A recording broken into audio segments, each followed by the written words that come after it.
this nation. Having worked his way up from the enlisted ranks to full colonel, he served our country for more than 32 years. He has served as a bomber squadron commander, bomb disposal technician, Joint Chiefs of Staff Operations Officer, assisted the National Security Team with the campaign plan for the global war on terrorism. He authored the first theater nuclear war plan and served as the Vice Commander of America's largest airborne intelligence wing. Colonel Rob Maness is a true American hero.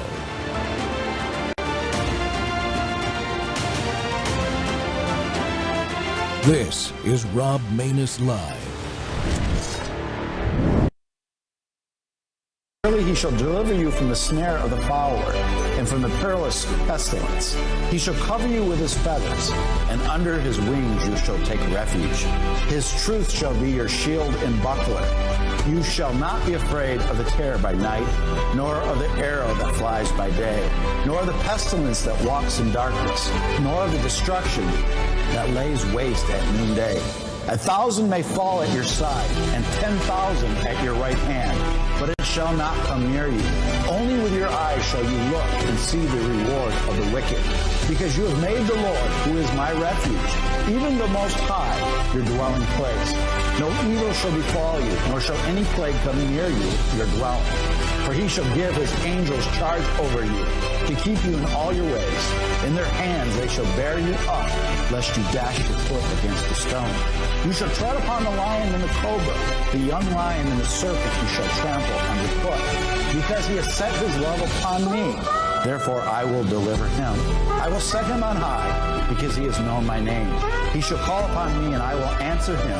I will be with him in trouble. I will deliver him and honor him. With long life I will satisfy him and show him my salvation.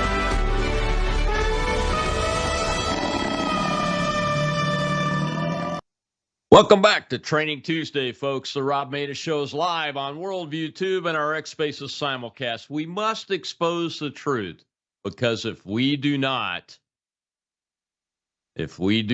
our country will become ungovernable, as a people are treated differently under the law based on their religion or their political beliefs.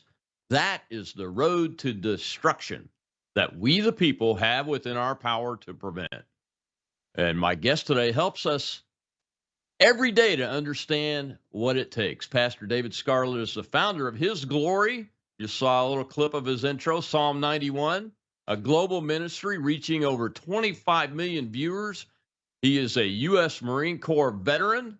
He served abroad with honor before building a successful career in business, holding leadership roles in AT&T, Verizon, Office Max, and as global director of wireless sales at Microvision. A descendant of the tribe of Judah, David's path took a dramatic turn after a near-death experience in which he encountered heaven and the Most High God, a moment that transformed his life and led to the founding of His Glory. Today, David's dedicated to sharing that message of love, redemption, and biblical truth worldwide. His Glory supports the lost, the elderly, and the poor while equipping people with spiritual insight and the encouragement to stand for truth, freedom, and justice from a biblical perspective. Pastor Dave Scarlett, welcome to the Rob Maness Show, sir. Colonel, hey, thank you for having me. It's a pleasure and a blessing. Hey, man, I've been looking forward to this. I love that Psalm 91 thing. Obviously, I played it in my show. That's fantastic. So let's start with your Marine Corps experience and this near-death issue that happened with you, Dave.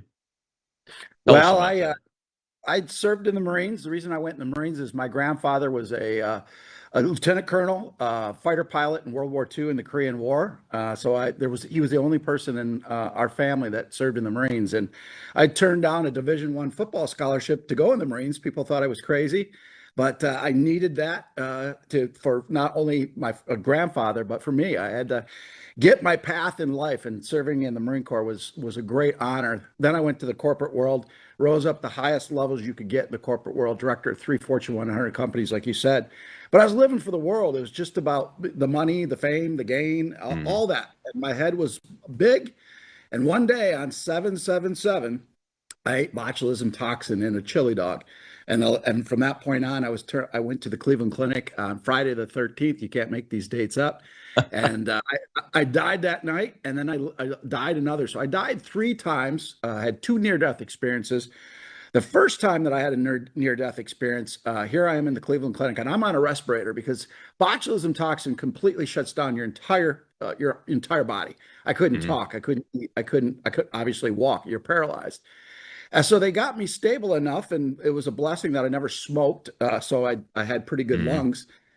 And so they tried to pull the tube away. And that moment when you see Cleveland Clinic doctors start to panic, you go, "Uh-oh, Houston, we have a problem." And I knew in that moment I was done. I was gone. And the only thing I could think of is that, my kids and my wife, everything, were they going to be okay? And that's a painful thing. When we were in the Marines, we'd always talk about what would be the most painful way to die. And it wasn't shooting, but we always said drowning because that anxiety, Yeah. that panic, you can't breathe. Well, that's what I experienced, but the Lord took it away. He took me right up to heaven and the light. I saw the tremendous glory of the Lord. I saw the love. I saw the shalom, the true peace that can only come in heaven. Vivid. You were seeing screens in heaven that you've never seen on technology here in the United States or in the world. The smells, the sounds, everything was amazing. And then he showed me these mahogany pictures of my entire life, pictures that were never taken on Earth. And what he later showed me was those were pictures that there was no sin in any of those pictures, but my Mm-hmm. report card was empty. I didn't do anything for his purpose and his glory.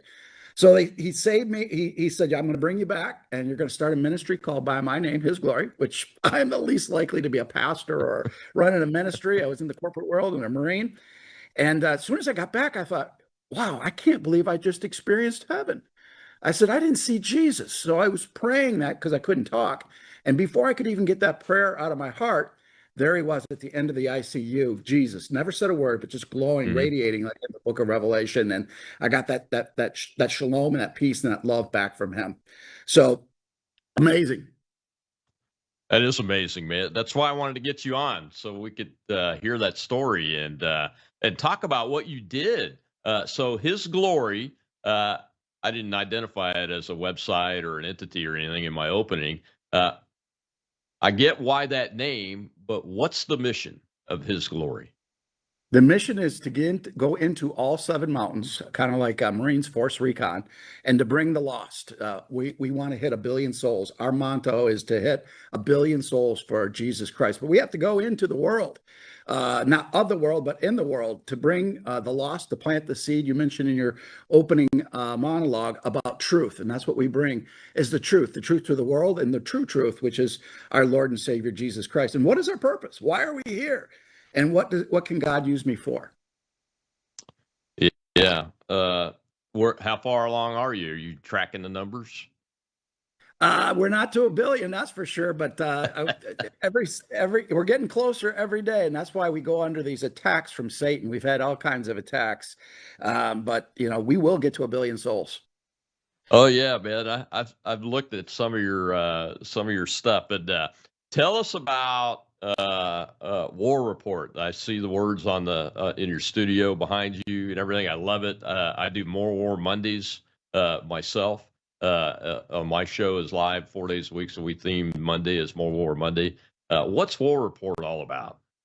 War Report is bringing the world news Monday through Friday from a biblical lens to show the world where we're at. Mm. Remember a few years ago, the Lord said to me, he gave me a prophetic word. He says, I want you to start something called the Take Five, which later became the War Report. And I said, what the heck is that? What do you mean? What do you want me to do? He goes, I want you to take your experience from the world in the corporate America, being a Marine, bring it all together and show the world news, but through the truth of me and a biblical lens. And that's what we do, so that no matter what it looks like in the natural, we know that we have a most high God that has it and gives us that shalom. That's why Psalm 91 is so important to pray that literally over yourself and your loved ones every day. I've had Roger Stone on many times, but I think it finally dawned on Roger about 3-4 weeks ago. And last time I had him on, he goes, Psalm 91. You do that over every show. I said, yes, we need that protection. And he just lit up and said, that's important. It is important. I've had Roger on many times myself, and he has had many things done to him, and one of the things I want to do during this hour is chat with you about some of the coverage that, in your perspective, that you're covering on some of these things that are going on in the on planet Earth here right now, because that's what we do here at the Rob Maness Show. Is we try to cover the truth and the facts, because the media, the corporate media that we've all known all of our lives, fails to do that routinely now, and they're spreading the message of evil, really, the evil one, in my opinion. And very rarely does God's message get out, that, you know, the one of hope, love, that you can really have peace, and that in the end God wins. You know, these evil people like to spread the message of Satan, you know, which wants you to believe that Satan is going to be victorious, even though he might be in the short term, huh? Exactly. You know, I think people are really starting to wake up to what my purpose is. And I think Charlie Kirk, pun intended, was truly a turning point for not only this country, but the world. People realize, hey, I may not go to church, I may not believe that there's a God, Mm. but I just see evil is real. And if there's evil, there's got to be a God. And you see record people going to church, you're seeing revivals take off, the youth. Just like the scripture said in the end days, Joel 2 are coming to church. They want to find out what their purpose is. And when you understand this is truly a war between light versus dark, this is not Republican, Democrat. This is truly evil versus good, and there's no middle ground. What are you going to choose today, and what is the purpose that God has you for your life? Don't be like me and have to go to heaven by the skin of your teeth and have a 0 on your report card. Yeah. I'm glad you brought Charlie up. What are your thoughts on everything you're seeing? You just went into it a little bit, but I think there's an amazing transformation of the human population happening, and that God has turned this tragedy, uh, as God does, into Yep. something wonderful. It is absolutely amazing. I don't know if anybody would have ever predicted that because before that, but it has turned people's heart to find out again, as I said earlier, what is my purpose? I want to find out but more about Jesus. I want to go to church. I want to see what having a moral compass is all about. We as a nation have lost that moral compass, and when you lose that moral compass, you see what we've gone through in the last few years with Joe Biden in the office. We have to have that moral compass, and we have to put Christ center. We were founded, as you know, Colonel, under Judeo-Christian values. Our forefathers to preach the gospel. That's why we were created, and we've lost that on purpose by Satan to take God out of everything. Now it's time to put God into everything because He is our guiding light. Dave, were you as surprised as I was that every cabinet member, the vice president and the president of the United States spoke about their Christian faith at Charlie's memorial service? Surprised, yeah, maybe before that happened, I would say I'd be surprised, but not now. I feel the spirit of the Lord moving. I see what he did in Butler, Pennsylvania with President Trump. I see people around him very closely that it's the real deal. I know I was just with Eric a couple days ago, and it's not all talk. They are absolutely that's changed President Trump's life. And Marco Rubio, what his speech he gave. I would say is better than 98% of the pastors out there on the gospel of Jesus Christ. It was amazing. Yeah, it's that's the one that surprised me the most. I think we're witnessing a transformation in him, somewhat like we did. I think Charlie didn't always lead overtly with his faith, but he always led with his faith. But here recently, after he became a husband and a dad, I really noticed it when I would see him at events and talking and everything. And that is seeing Rubio and Vance and those folks take the message on and continue to channel Charlie and really who was really channeling Jesus Christ and God. I think Charlie was probably the best witness of the 20th and 21st century for the gospel of Jesus Christ, and most people didn't even know it until after he died. You're exactly right. And he was more than just a great public speaker and debater. Mhm. There's no Yeah. question in my mind that he was anointed by God. Some of the things he could come up with, I mean, yes, he had a brilliant mind, but it was a condition of his heart. I had many opportunities to speak to him privately off camera, and all he would want to talk about is Jesus. That was his number one thing to go to these college campuses, is to reach that youth, because that youth was lost before what Charlie Kirk did. They were the farthest away from God than any generation probably since the United States has been founded. And he helped spark that turning point. And now after his death, it's not just the United States, it's in the world. Absolutely right. Well, today is October 7th. We got to take a break, but when we come back, we'll see a clip about October 7th in the land of Israel. We'll be right back with Pastor Dave Scarlett.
How far is it from here to the Gaza border? We are 700 meters from Gaza border. 700 meters. Yeah, that's it. On October 7th, what happened? We were here in our home, and when everything starts, we go to our safe room. Lishai, her husband Omri, and 2 children sheltered in place. But around 9, we start to hear the shooting and the yelling.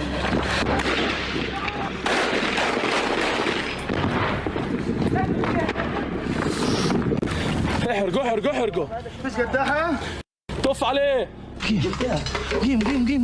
At 10:30, they get into our home from the window, and Alma was in my arms. I put my hand on her mouth because I really scared that she start to yelling or crying. مين هذا الشاب؟ اطلع سلم حالك. شوف تعال اطلع سلم حالك. And after 2 minutes, we hear a lot of people inside our home. They start to yelling at us to get out from the safe room. Meanwhile, Lishai's neighbors are being held captive. Come with me. Come with me. Talk to him to open the door. The terrorists themselves live-streamed the video. Tell him go out. The neighbor's son is forced to Lishai's home. And then we hear a voice in Hebrew. Please open the door, because if you don't open the door, they are going to kill you and they are going to kill me, so please open the door. You recognize the voice? Yeah, we recognize the voice. We decide to open the door, and then we see that we have inside our little home 5 monsters. Then they kidnap Lishai's husband. They just took him. And you haven't seen him since? The Jewish always say never again, but unfortunately never again happened in October 7. The Dragon's Prophecy, in theaters October 6th and 8th. Streaming and DVDs available October 9th. Get the film at thedragonsprophecyfilm.com. Welcome back to the Rob Maness Show. It's Training Tuesday here on Worldview Tube, and it's the Lord's Day, as it is every day. And that little clip there was from the Dragon's Prophecy, Dinesh D'Souza's documentary of the book by the same name from Jonathan Cahn. And my wife and I went and saw the movie just last night, as we said we would do. You have to go see this movie, folks, or get it to download to watch on your home systems and everything. It's very, very important. My guest today is Pastor Dave Scarlett. And Dave, I couldn't let October 7th go. It's the 2-year anniversary without giving you a chance to talk about it. The Jewish people are God's chosen people. This is I believe is a biblical event. I think Dinesh, I don't know if you've seen the movie yet or not, but Dinesh did a very, very respectful treatment of that issue throughout this documentary, The Dragon's Prophecy. And I just think we have to talk about it. We have to keep talking about it because this is evil versus good. And that was the epitome of that, in my opinion. Yeah, it certainly was. Ironically enough, we were in Israel about a year prior to this happening, and we made the film Holy Land with Mickey Willis, where I interviewed many Israeli generals that I know, and we're preparing that something big was coming again. They knew something big was on the horizon, and then that footage that you just showed, I was literally there probably 4 months before October the 7th. Matter of fact, October the 7th, in November of that year, General Flynn was going to Israel as my guest. And because of what happened in Israel, we couldn't go because of the security at that point. But this was the worst attack on the Jewish people that has ever happened. And Americans don't realize just the terror that they went through and are still going through, the evil, just the demonic that comes through. And you mentioned Jonathan Cahn. Jonathan Cahn is absolutely brilliant on taking world events and putting a biblical lens on it, like he did with this movie and also his new book, Avatar. It's amazing how through the Bible, the patterns that are used for good and evil. But this was definitely evil that went to the Jewish people on October 7th, and we can never forget that. Yeah, we can't. What do you talk about when you discuss this subject? One of the things that's troubled me the most over the last couple of years is watching this movement rise here in the United States among our people. That says basically Israel's not allowed to defend itself and eliminate the threat of Hamas. The people have been indoctrinated that there's some kind of genocide going on, which the International Criminal Court has declared is not happening. And then you see things like what happened at the UN General Assembly, where you have the former Al Qaeda, ISIS leader that's now in charge of Syria, unfortunately with our help, and you have Benjamin Netanyahu, and people get up and walk out on Netanyahu, but they stay and listen respectfully to this terrorist that's now got control of Syria. It's just unconscionable what's happening to our population. Yeah, you mentioned it. It has to tie into the fake news too. It's the propaganda that goes through our universities, and that's why we take a yearly trip to Israel. We take as many people as we can. The last group I think was about 380 people, because once people go to the Holy Land and see it for themselves, go down where this happens and see how the leadership of Hamas is treating their own people. No running water, no electricity. Don't pick up the garbage. Then they get a real view instead of what the fake news is telling them that. This propaganda. They realize Israel's very small, and they're doing a lot for the Palestinian people. It's the evil leadership of Hamas and the terror organizations that are ultimately run by Iran. Yeah, I mean, I've interviewed retired special forces guys that have gone to help distribute food through the I think it's called the GHF now, because Hamas was killing people for taking the UN food supplies that were trying to be delivered. So they set up a new organization that Israel and the United States were in control of. And these guys, they don't lie. These special forces guys, most many of them Green Berets, when they come back and they talk to you and they talk to people like me, they tell the truth. And the truth is they've seen kids get slaughtered by Hamas people because Hamas doesn't want them to get food. Exactly right. Yep. They steal it from them and they don't let them have it. And again, it goes to the propaganda because nobody is following up on the fake news. The other thing that we have to discuss, I think, too, is this why this extreme about Israel. There's so many that now on the right are anti-Israel.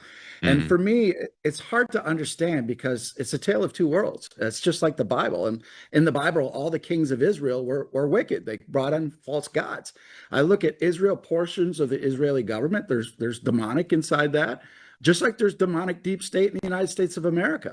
What Yeah. we're called to support is biblical Israel, the Abrahamic covenant, the land is Israel's forever, and the Davidic covenant that King David, in the line of David from the tribe of Judah, our Messiah will rule and reign forever. And that's what we stick up for is Israel. And you're either all for Israel or all anti-Israel, but people are not understanding there's both in this. Yeah, I mean, you can criticize the government of Israel just like we criticize the government of the United States, even with Donald Trump in charge. I still Yep. have criticism of the government of the United States because Donald Trump can't control everything. He hasn't even got all of his people appointed yet and confirmed and on the job yet. It's been what 7, 10 months now, so there's no way. And he needs us to be critical and open about it so he could see it because the media is that lying propaganda media that doesn't They like are. facts. That's why you and I exist now. And the same thing with the government of Israel. I'm not happy with Netanyahu. What some of the things Netanyahu does. I was interesting. I was watching an interview about Charlie, and he had been critical of Netanyahu and the government of Israel, and was getting threats Yep. from people saying he was an anti-Semite and all of that. That's just not correct. No, his heart was in the right spot for biblical Israel. He actually his pastor was Rob McCoy, and Rob McCoy, I don't know if you know Rob, but Rob McCoy is an amazing pastor, knows the Bible, understands the important position of Israel not only today Mhm. but end times as well. So for them to call him an they tried to do that to me too, except I have a little bit of Jewish blood in me from the tribe of Mhm. Judah. Yeah, yeah, you do. As a matter of fact, Charlie, I think, was working on a book about Shabbat, the concept of Shabbat when he died. So it's just incredible. And I'm glad you brought that. I'm glad we went to this discussion about.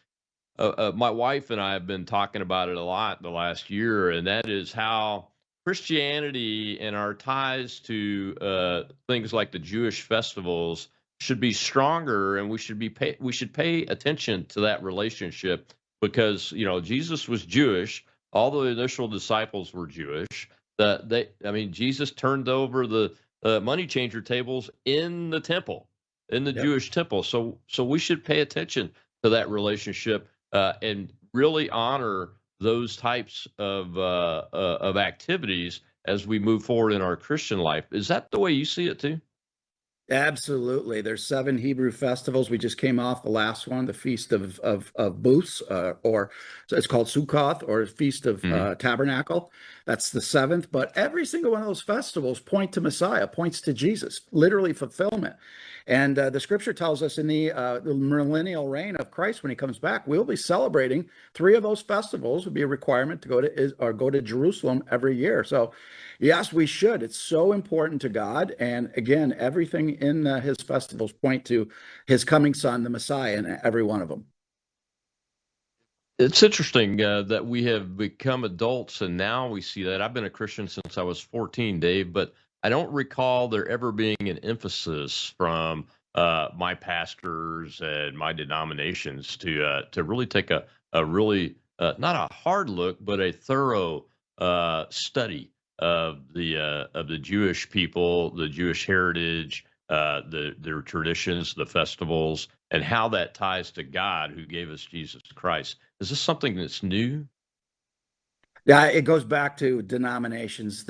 Nothing wrong with denomination. You can be a Catholic. We got Yeah. probably a couple million Catholics that follow His glory, but it's in the doctrine of their seminaries, and whether they think they know it or not, it's part of the doctrine. And that's some of it's called replacement theology, and just a high level. That's just that they believe that the church has replaced Israel. There's really no importance for the Old Testament, and the Mm. Apostle Paul goes out of his way in Romans 9, 10, and 11, and even says, do not be ignorant, brethren. There's a temporary scale on the Jewish people, but that will Mhm. come. And We look at the end days. We know we're in the end days. We look at all the things that's happened around Israel. May 14th, 1948, Israel became a nation, getting the city of Jerusalem back in June 6, 1967. The shekel is now the currency again. They're speaking Hebrew. They weren't even speaking Hebrew in the time of Christ. So those four major things of a language, a currency, a nation, and a capital city, eternal, have all come in back in existence in the last 75 years.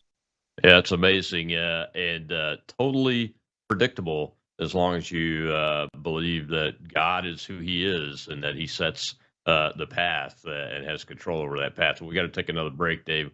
When we come back, we'll see a clip about the war on truth. I want to give Pastor Scarlett an opportunity to comment on some of these current events we're seeing as late as today, as a matter of fact, about all the lies.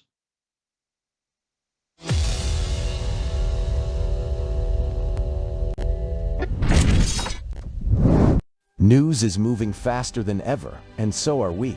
Worldview Tube brings you 24/7 live stream coverage and now real-time alerts when it matters most. Once you have the Worldview Tube app installed, exit the app and navigate your way to Settings. In Settings, locate the tab labeled Notifications.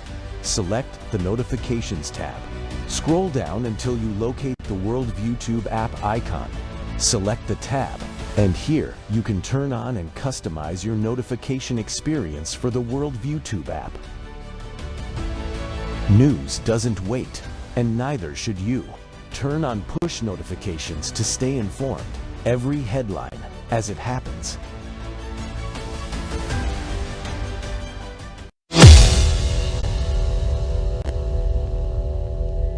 He said he was communicating with his FBI handler while people were entering the U.S. Capitol. Can you confirm that the FBI had that sort of engagement with your own agents embedded into the crowd on January 6th? If you are asking whether the violence at the Capitol on January 6th was part of some operation orchestrated by FBI sources and/or agents, the answer is emphatically You're saying not. no? No. These two buses in the middle here, they were the first to arrive at Union Station on January 6th, 0500. I have all this evidence. I'm showing you a tip of this iceberg. These buses are nefarious in nature and were filled with FBI informants dressed as Trump supporters and deployed onto our Capitol on January 6th. Your day is coming, Mr. Ray. Welcome back to the Rob Maness Show. It's Training Tuesday. My guest today is Pastor Dave Scarlett, Marine Corps veteran, founder of His Glory.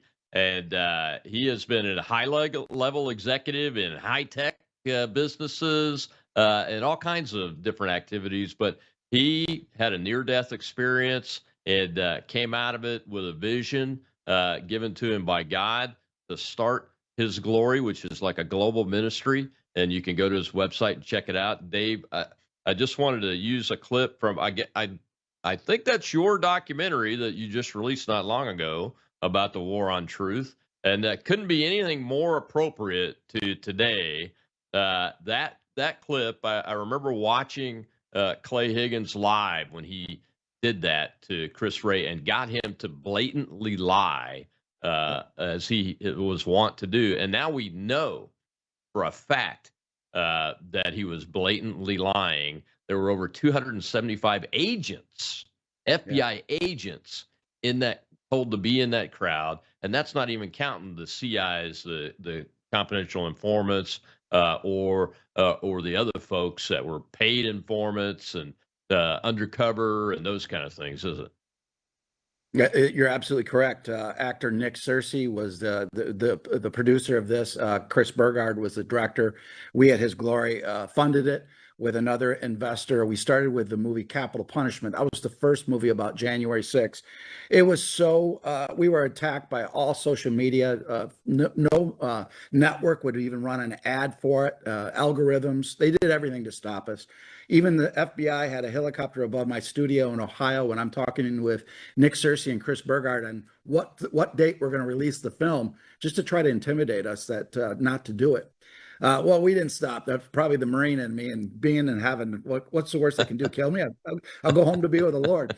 So we created the War on Truth. That's the second one. That was a follow up, and where you see that was the director's cut that we just released with all the footage, 3 hours and 33 minutes of footage of really a God story, a military story. But the main thing is the title. It's a war on truth. They lied. And now all those lies are coming back.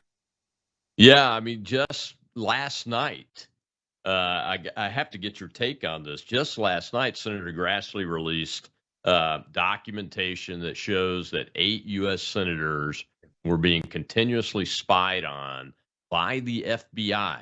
This is not some go to the FISA court, the secret court, get a secret warrant because they're talking to foreign entities and all of that that cover story. This is blatant intelligence, surveillance, reconnaissance, espionage on full time on U.S. senators and all of their communications. Your thoughts as it plays out? It's just the tip of the iceberg. You're going to see more coming out in dramatic form. We had President Trump's attorney and longtime friend Peter Tickton on twice a couple weeks ago, and he said they have video evidence to prove that January 6th was a setup. They have the videos, they have everything, and that bombshell hasn't come out yet. So the first one, as you saw, was the 274 agents, FBI agents, where they said there was nobody there. Christopher Wray lying in that clip, and there's more to come. There will be elements of Ukraine that will be coming out that were connected to January 6th as well. It was a setup. Yeah, I was watching an interview with Steve Bannon and Senator Tuberville this morning, and Tuberville mentioned that they've now turned all this over to a grand jury. My immediate thought was, well, why didn't you turn over all of the spying on regular American citizens that occurred both before, during, and after January 6th to a grand jury? Why are you concerned now that it's you? Right. Yes. They didn't listen. When we brought out capital punishment, we reached out to every single senator, obviously the Republican senators, because Democrats wouldn't even want to listen to it. They just gave us lip service. Nobody wanted to touch this with a 10-foot pole. And what they were doing to American citizens, you see that in the documentary, the January 6ers. You had a praying grandmother that was praying, and they put her in jail for a year without any due process. They were recording people's by their cell phones, reporting it to banks without a FISA notice, and they had a list that they were targeting. And that targeting we found in all three movies, or actually two. The key thing that they were going after were Christians, and because of their faith, and veterans. Yeah. Yeah, you're exactly right. Christians and veterans. That's what the COVID-19 shot order was all about. At least the way it turned out was that a lot of those folks were religious exemption requests that were Christian based that were denied blanketly, which is against the law, the Religious Freedom Restoration Act law. And that's what made the order implementation unlawful. Well, we got a question from our live audience, Dave. Let's go ahead and take that. Shell as our host over there. Go ahead, Shell. We have sunlight, sir. Hey, Colonel Rob and Pastor Scarlett. Just real quick, I noticed right after 10/7, the State Department came out and said that 46 Americans were killed on that day. And I've done the best that I could to try to compile a listing of each one of those Americans that died on 10/7 or or within Gaza over the subsequent couple days. And it's just been so difficult to locate that. But I have I put that in your DMs. I think that it's something that needs to be amplified because you have a question for the 9/11. Yes. Yeah. So, is there any connections that you guys have, within the State Department where you could help get that listing and amplify the Americans killed? It's the greatest deaths of Americans since 9/11. Yeah, it's a good point. I mean, it's not really a question, Dave, but I think it's important that, again, the reason why you exist, why I exist, is the facts and the truth are not getting to the American people. We should be talking about that. Absolutely, yeah, and you can tell the question that the person they forward it to info@hisglory.me. We'll put it up the chain as far as we can to try to get an answer as well. The good news is we're starting to see a light coming out now on all this darkness, and I truly believe that we're going to start seeing arrest.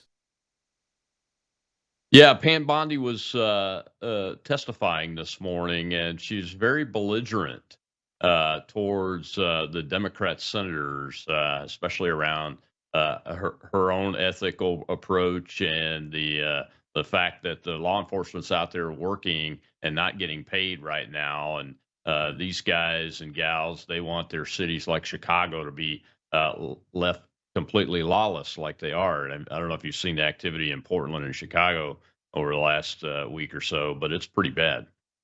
It is, and you see the tale of two tales in our country, the good and the evil. I mean, how can you stand against making sure that your cities are protected? You have a governor in Illinois, you got the mayor in Chicago who is saying that they're going to have ice-free zones. Going against the directive of, we're not just talking about illegal aliens, Colonel, as you know. There's known terrorists in our country that we have to get out of here as well, that are sworn to kill the United States of America. Yeah, I mean, what is your view, and how does his glory handle it on the president's decision to use the National Guard to go after and now name groups like Antifa as a domestic terror organization? Well, 100% support it. You got to cut off the funding. They've been doing this for a long time, getting away with it. Same thing we see through universities. Qatar was bringing money into the universities with pro-Palestine. It's all connected. Once you follow that money, and one of the best things that President Trump did was start the Doge, and then we discovered USA. We saw where that money's going. Cut off that flow of money, which they're doing, and then follow that money trail to these demonic politicians that were using it against the United States of America. We have to go a step further. I don't understand why we haven't named the Muslim Brotherhood a terror organization yet. We must. Man, you're reading my mind. That's what my next question was going to be to you is the Muslim Brotherhood is behind Hamas, is behind Al Qaeda, is behind ISIS, is behind the Iranians, as far as I'm concerned, and the tyrannical theocracy that they've established there. And we still have not named them as a terrorist organization and put them on the terror watch list. And their organization, CARE, the Council on American Islamic Relations here in the United States, they have chapters all over the states, all the way down to the local level, continues to spout this propaganda that America is bad, that Marxism is good. They've got a major candidate in New York City, Mondami, who's on the cusp of winning, and have established beachheads all around this country, including in the state of Texas. And we still do not call out the Muslim Brotherhood. Yeah, we must. I know Marco Rubio brought it up about a month ago, but I haven't seen any action. It needs to take action. It's a must. We have another documentary that's coming out very soon about Dearborn. We go and show you that Sharia law is being practiced in Dearborn. We know it's being done in Minneapolis. They're trying, as you said, do it in Texas. That's part of this radical Islam to try to come from within into the United States and take us over. It's a real threat. Yeah, I mean, a lot of people see Islam as one of the three Abrahamic religions and those kind of things. But as somebody who was in the Pentagon on 9/11 and actually has been interacting with Islamists since I was a kid in Morocco in the late 60s, early 70s, when they were trying to kill the royal family there, the Islamists. I don't see them as a religion. I see them as a form of an ideological form of government that's antithetical to the Constitution of the United States. How can we have that exist inside of this country when we have the Constitution? We can't. That's exactly what they're trying to do. They're trying to bring in Sharia law and bypass the Constitution. They're running again, as I said, Sharia law in Dearborn, Michigan, as we have this interview.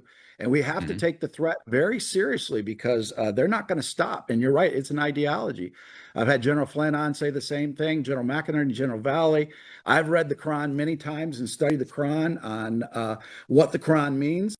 And there's no question, it is not a religion. It is an ideology. Yeah, it has has purpose, and you can identify its actions, like when they take over a Christian church and turn it into a mosque, like what happened with the Sophia Hagia in Turkey, or has happened on temporary terms with the cathedral, the American cathedral in Washington, D.C., in that area. They did that once, and then it was reset back to a Christian church. That is a part and parcel of the occupation of Islam of a non-Islamic society. Yes, and that, as you said, that's a target. That they're doing that on purpose. They're targeting churches to bring mosque in to overtake Christianity. And that's their goal. And you allow them to come in and do that and reproduce more than the American, citizens here. The point is they'll get to a higher percentage. The higher percentage of the population, the more aggressive they get towards Sharia law. It's not if, it's when. And we as Americans have to stand up and say that is not does not go with our Constitution. Yeah, well, you're absolutely right. Well, Pastor Dave, we've got to take our last break. When we come back, we've got a hand up in the audience. We'll see a little clip on accountability. We're only asking for accountability, folks. And I want to get Pastor Dave's take on what's happening along those lines here in the Trump administration. We'll be right back with Pastor David Scarlett of His Glory. Go check it out.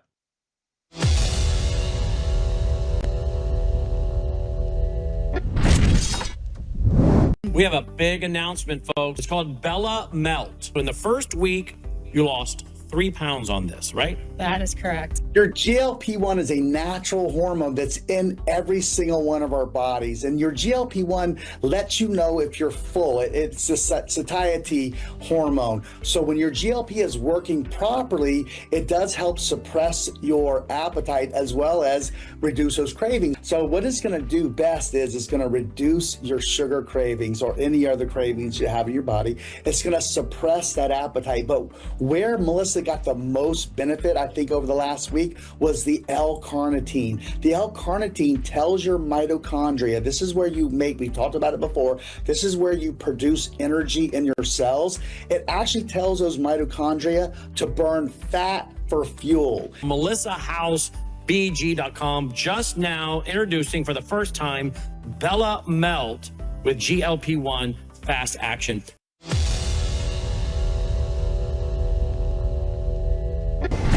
Well, I knew she invented it all because I said so in Chapter 2 of my book, Clinton Collusion.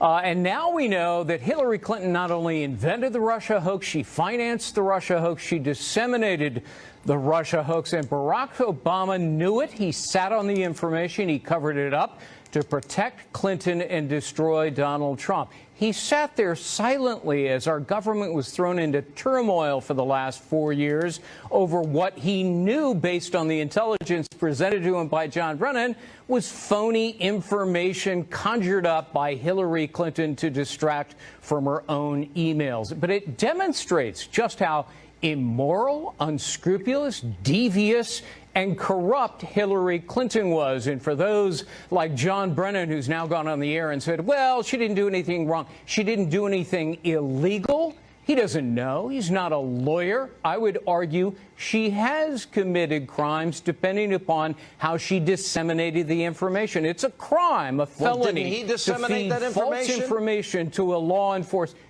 Didn't he give it to Harry Reid? Reid? He did, and so he would be culpable. Welcome back to the Rob Maness Show, and it's Training Tuesday. I may change this to Truth Tuesday. My goodness, like we do Truth Thursdays, too. That's Greg Jarrett, who has not been on Fox News Channel in a long, long time because he just is too much of a truth teller.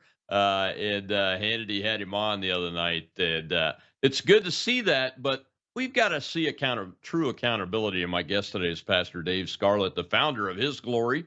And he does a war report. We'll get the details on when and where that airs, but I think he does it every day of the week. Dave, accountability. We're only asking for real accountability. And what that means to me as an American that has risked his life for his country, lost friends in service to the Constitution, is that equal treatment under the law. And by golly, if I had done the things with information that Hillary Clinton had done, I would be in Fort Leavenworth for life, more than likely. You're absolutely right, and accountability must happen. If it's not, then our whole government is going to come down. Just think of the process if somebody in the Democrat side gets back in. Eric Swalwell's already talking about what they would do to President Trump and people around President Trump as retribution. All roads lead to Hillary Clinton, Brennan Clapper, and Barack Obama. Barack Obama should be very nervous right now because I'm told he's in the crosshairs.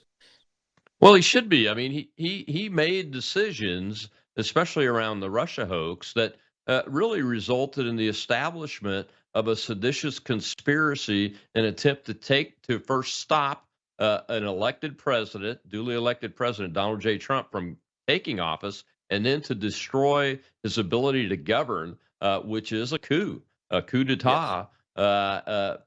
By a former president and the people he left in place. It's like having booby traps in every branch and every agency of the federal government that the man couldn't help but tripwires every time he took a step.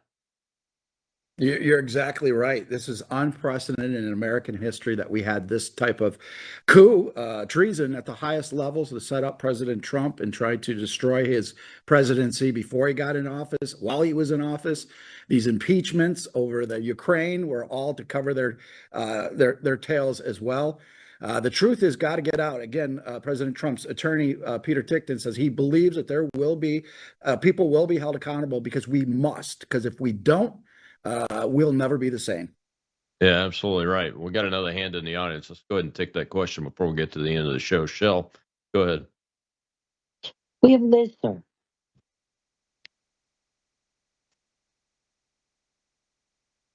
Liz? I don't believe she can make it to her mic. Okay. Sir. All right. She may be having some problems there. I know she had some. I'm sorry. Oh, go ahead, Liz. Okay. Good afternoon, Colonel Pastor. Semper Fi. I'm also a Marine. Semper Fi. I was wondering if the pastor could say a prayer, especially for the veterans out there right now. They're struggling with everything that's going on in the world. It's hard for us to look and see what our government has done. And I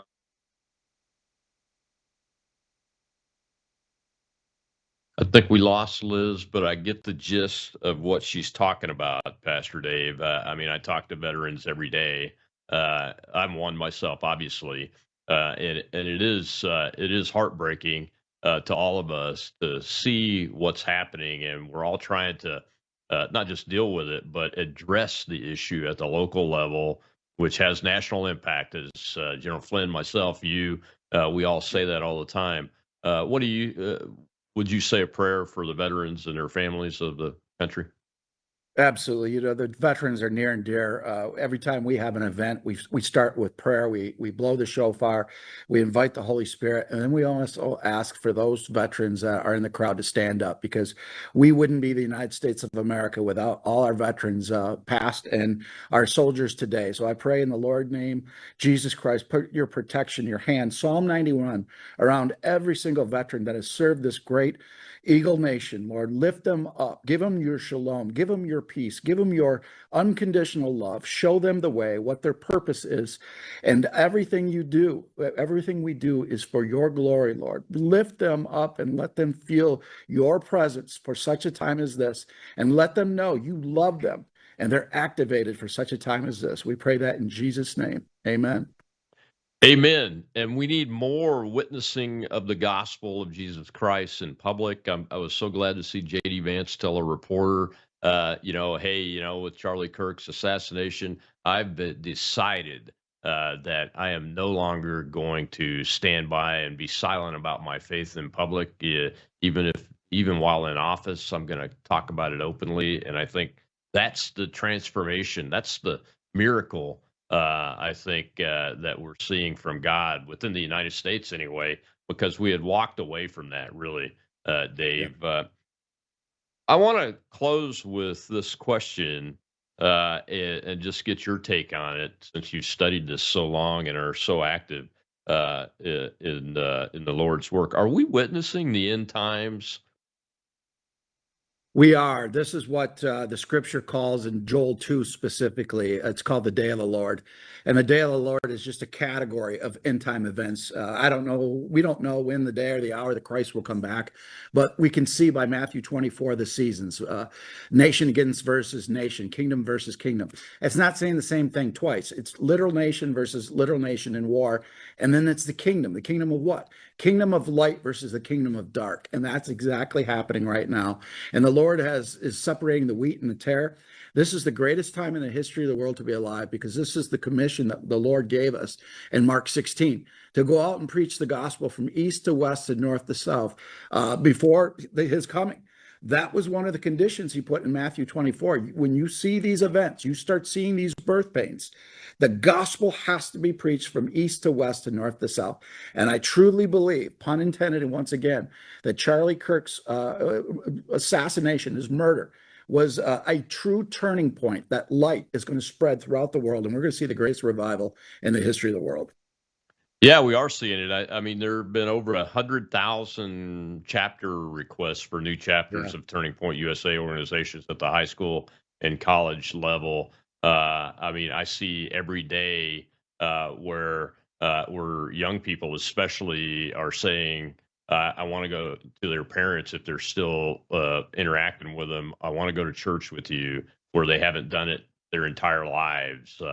And when you ask them why, it's because of Charlie Kirk. One of the phenomenon, though, and I'll ask you how you handle it, that we've noticed here in our family is we went to church right after Charlie was killed, and the pastor did not say his name. And my wife actually asked him after church.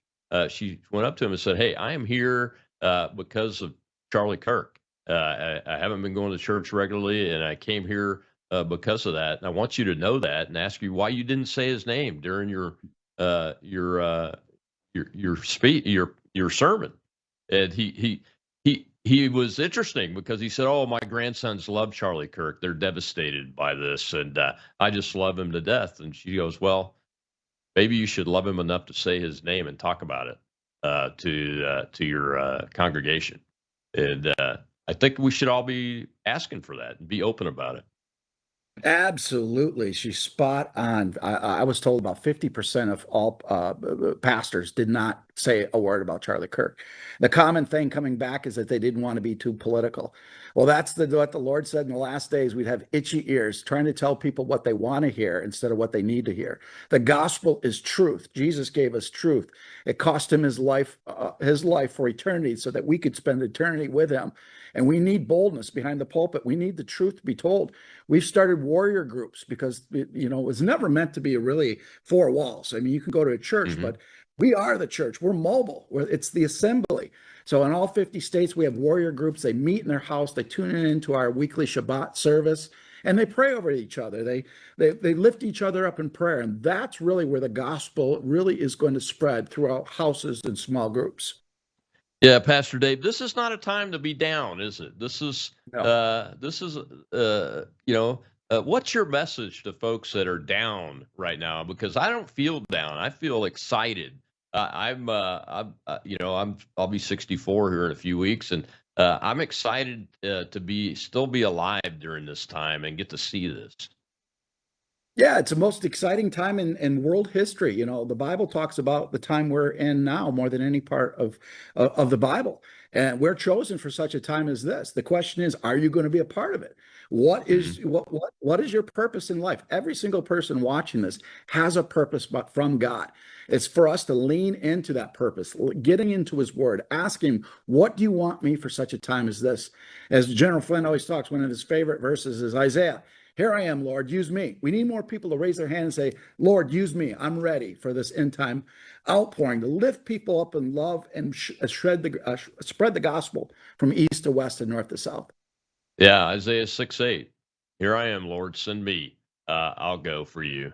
That is the motto of many a veteran of the United States that has willingly volunteered to do much more than get a college education or have a good paying job, but to serve something bigger than themselves.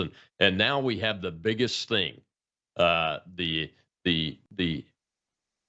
Great Commission is playing out before our very eyes. We have this great opportunity. Well, Pastor Dave, thank you so much for spending time with us today. Tell folks about where they can find all the things that His Glory is doing, and what's the best place to see your shows. Well, first of all, Colonel, thank you so much for having me. It's been a pleasure and a blessing. You can follow us at www.hisglory.me. That's our 24/7 Bible studies, weekly Shabbat services, and more. And then all of our broadcasts. We have a 24/7 TV network. And then hisglory.tv is where all our music is, our documentaries, our movies. So hisglory.tv and hisglory.me. Well, thank you, sir. God bless you. Pray for you. And maybe someday I'll get to go to Israel. I've told my wife I have to do that. It's on my bucket list. I've not been able to get there. But I appreciate you taking people over there. It's a game changer. Yes, it is. We will see you tomorrow. It's Whistleblower Wednesday.